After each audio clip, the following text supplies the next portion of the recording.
What's up everyone, welcome back to another episode of Trick Tip Tuesday. My name's Kendall, this is episode 30, and today I want to teach you how to do a fakie frontside shove.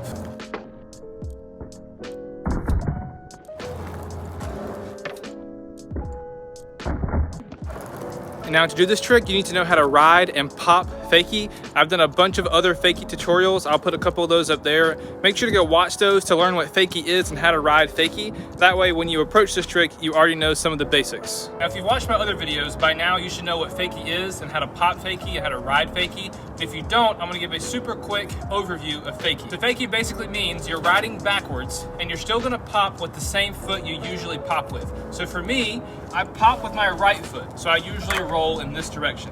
But for fakie, I'm gonna roll backwards in the opposite direction, but I'm still going to pop with my right foot, with the same foot I usually pop with. And that is what we call riding and popping fakie. So we've got the fakie part, now let's look at the front shove part of this trick. So a front shove is where you do a shove it and you scoop it away from your body.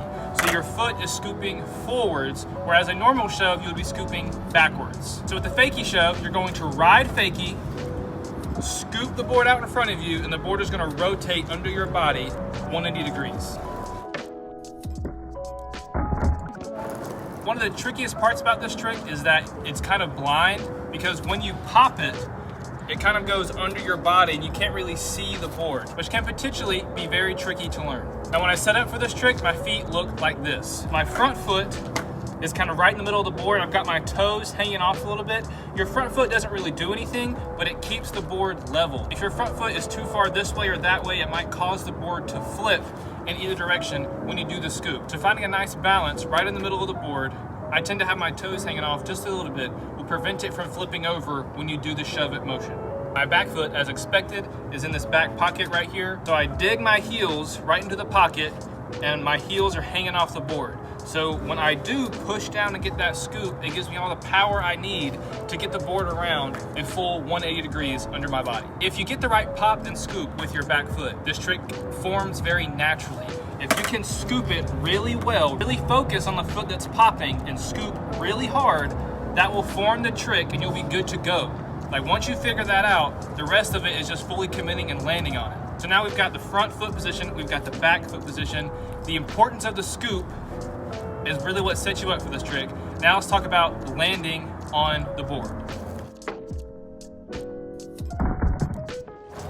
So you might notice during some of these replays that I catch it with my front foot first. So you see that my left foot hits the board before my back foot does. This is what we call a front foot catch. So I've scooped the board's coming around, and then you'll see this foot catch it and bring it to the ground before this foot even gets to it.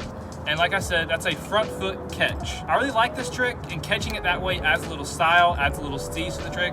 That's not necessary, but it helps me land this trick almost every time. If I just pop and scoop, sometimes the board will over-rotate and I'll end up missing the board. But what my front foot does, it catches it before it has a chance to completely over-rotate, and that way it lands perfectly under my feet. The risk with doing that kind of catch is, if you hit it too hard, you're just gonna knock the board away, or you're gonna make it flip on accident, which you don't wanna do also, because then you run the risk of landing primo.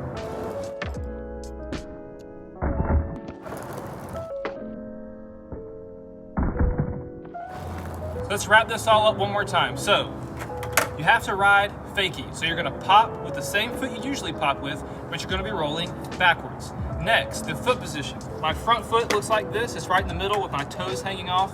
My back foot is in this pocket, off to the side in the pocket. I'm gonna dig my heels in to get ready for the scoop. With the scoop, you're also going to pop down so the board actually comes off of the ground. If you just scoop straight out, the board is gonna drag across the ground, and it's gonna be really hard to get the full 180 under your body. So make sure when you scoop down and out, not just straight out. After the scoop, you're in the air. What I like to do is catch it with my front foot. That way it doesn't over-rotate and it gives me more control of the board. I catch it with my front foot, then my back foot follows. I stomp the board on the ground, and then I roll away clean.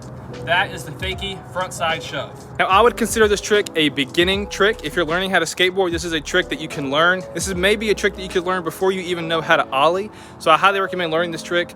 I like it. Not a lot of people do it. And when they do it, it doesn't look that good. So I add in the 1 foot catch, makes the trick seem a little harder than it is, although it's a very simple trick. But even though it's simple, you might be new to skateboarding, so don't get discouraged if it takes you a longer time to land a new trick like this. Every single skater is constantly getting better at skateboarding. No one's ever the best at skateboarding. Every skater is constantly getting better and better on their own, learning new tricks. And for you, the fakie frontside shove might be that next trick on your road to skateboarding progression. So don't get discouraged and keep skateboarding. These are my tips and tricks for the fakie frontside shove. If any of these tips helped you, please hit that like button. It helps me out a ton. It helps other people see my videos. If you want to see more from me, hit that subscribe button. Most of my viewers aren't subscribed. I would really appreciate it if you could subscribe for me because we're trying to hit 1,000 subscribers. Again, thank you guys so much for watching, and I'll catch you guys in the next episode.